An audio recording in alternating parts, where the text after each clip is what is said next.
from Universal Studios Hollywood. Welcome to Home and Family. Brighten up your day, the Home Family way.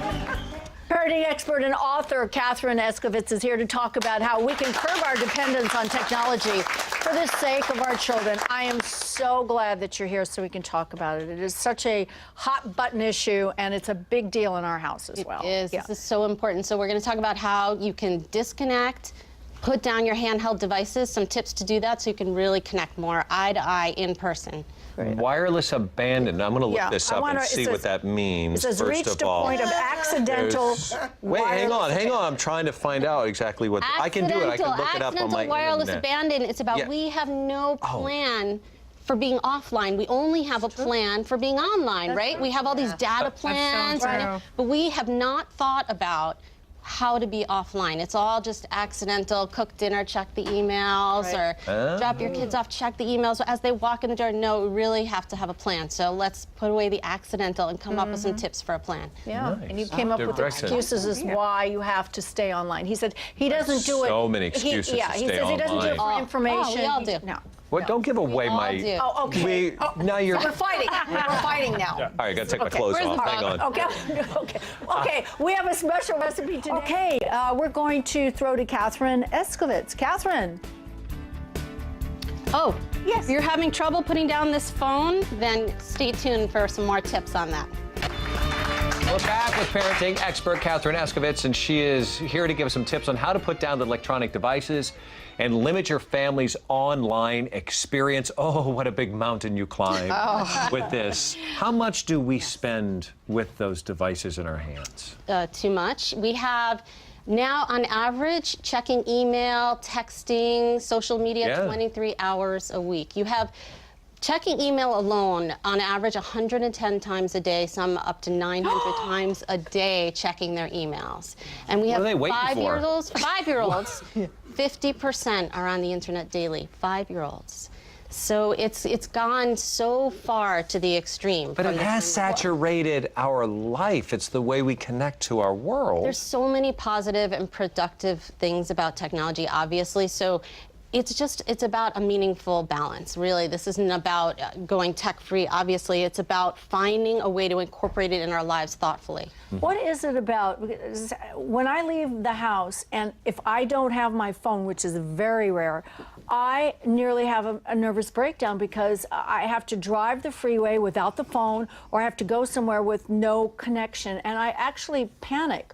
What does that come from? You know, because I know I'm not the only one. I know it's become, we forget that we actually grew up in a life where we had to stop at the gas station for directions. We forget that. This is called, the generation now is called the C, the connected generation. But actually, that's, you know, you really have to disconnect to be able to connect in person. You know, it's gone too far with the online connection. But it has become almost a clinical situation, hasn't it, with some and their level of, I don't know if I can use the word addiction? Well, in 2013, the first inpatient internet addiction clinic opened in Pennsylvania in the United States. But get this, in China, there are over 400 prison-like teen addiction internet rehabilitation centers. They're prison-like boot camps where teens are brought when they absolutely cannot get off the internet, mostly playing video games up to 18 hours a day. Over 400 of them in China. So it's an international epidemic. Okay, now but we look at this and we say, okay, Dad says not to do this. Hang on one second, I gotta text something, but you hang on, and then I reach. So parents, we're also responsible for this. I really think that's where it starts. I mean, I'm a culprit as well. I would read Harry Potter to my kids, and I would catch myself checking my email.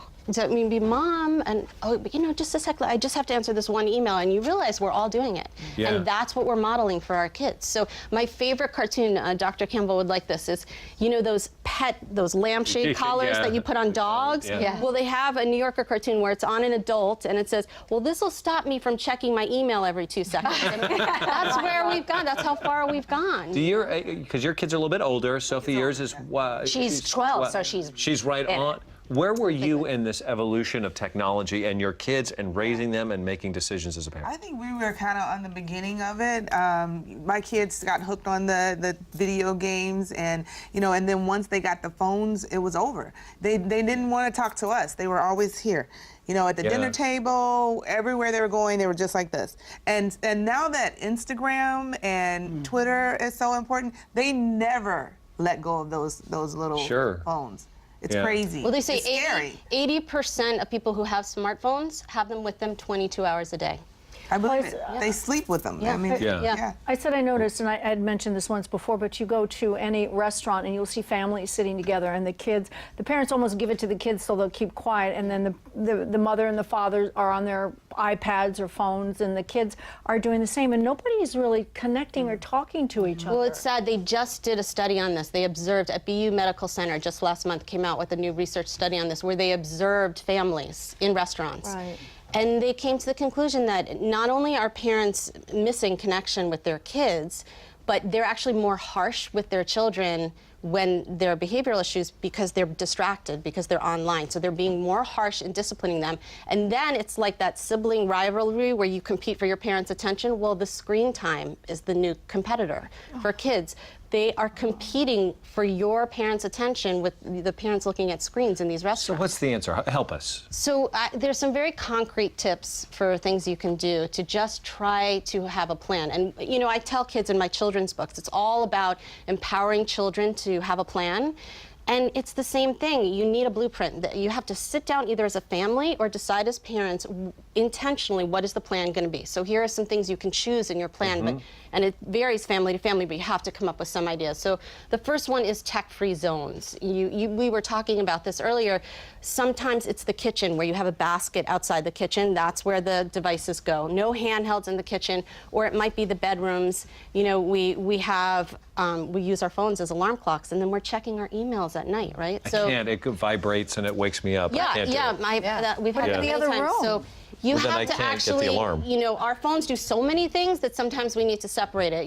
Get a camera instead of your iPhone. Yeah. Get an alarm clock. alarm clock. So it's the same thing. Pick some tech-free zones in the house. There's got to be places where you can go where you're just going to talk during dinner time or in the bedroom at story time where there are no devices. And then if you're going to have a second tip is if you're going to have family time, pick some family time where you are intentionally offline. So if it's a bowling night, no one brings a phone. How about a vacation? Can you imagine going on like a week-long vacation and have no technology? would die. That sounds like heaven. There are resorts that are now appealing to people by not offering Wi-Fi, that you are completely disconnected, because people need to get offline. So some family time that you intentionally plan is going to be offline. And in it, even if it's a movie night, then there's no double dipping. You're not texting and watching a movie. You're sitting with your kids and together you're watching a movie. Another one is to have blackout times during the day. So bedtime, it might be breakfast. If you ask your children when they want you off your phone, they'll know. They'll tell you right away. Yeah. When you walk in the door and you see them, they don't want you on your phone. So having specific blackout times is another way to make it a bright line rule. Well, we're doing, I'm doing with my son, he gets points for video game time by doing chores and things. So that's the only time. If he does his chores, he gets points. Otherwise, nothing. I'm going to turn it against him. I'm going to make it work for me. Thank you so much for being here and sharing that. More information on Katherine's tips, check out our home and family website, and be sure to check out her website, which is called littleblueprint.com. Very good stuff. Trying to balance. You're welcome. Keep them all Great spinning.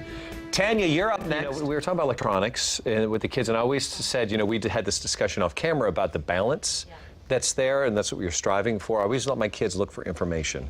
If they're in search of the world's mysteries, I let them get online and look. Right. Any more tips as we go? Well, I have something for you on that because you want them to use the good and not the bad. So if you're still having trouble getting them away from those video games that they're obsessed with, or there's something that you're obsessed with right now, it's House. I'm obsessed with House, and I can't get off that website. So if there is a problem like that, you can use software that will actually lock you out of that particular website, you can program it. So No. Page Addict, Wow. Think, Focus, Freedom, all this software, it can tell you how long you're on a particular website. You can use this for yourself or for children, or you can block yourself out. You can't even reboot and come back to it. The 4 hours, you are out. You set the time and you're out of that website. So use the software to help you if you can't do it yourself. Wow, I know in some of Yeah. the game consoles you can do that. Yeah. You can put limits on it, which is wonderful because they'll, at some point I'll go, there is outside. That is an option to go do that, you know, but the Yeah. boys love to do it. All right, we're going to save Jesse, you're last.